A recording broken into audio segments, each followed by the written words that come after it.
Job करणं आणि त्यानंतर मॅरिड असल्यामुळे घरातली सगळी कामं सुद्धा आवरणं आणि त्यानंतर युट्यूबवरती व्हिडिओ टाकण्यासाठी व्हिडिओ सुद्धा शूट करणं, हे सगळं कसं मॅनेज करत होती तर आता ते सांगते तुम्हाला।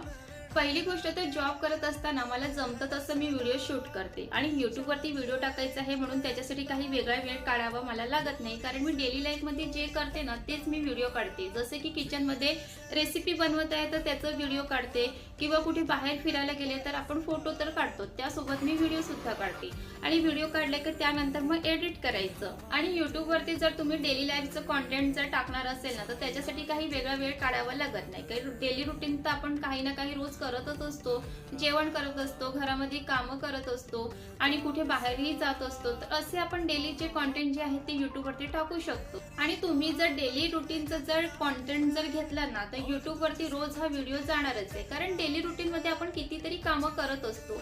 जर तुम्ही रेसिपीज घेतली तर रोज आपल्या घरी जेवण बनतं ते तुम्ही व्हिडिओ टाकू शकतात, किंवा तुम्ही घरामध्ये काय काम करता दिवसभर त्याची सुद्धा व्हिडिओ टाकून तुम्ही व्हिडिओ काढून युट्यूबमध्ये टाकू शकतात।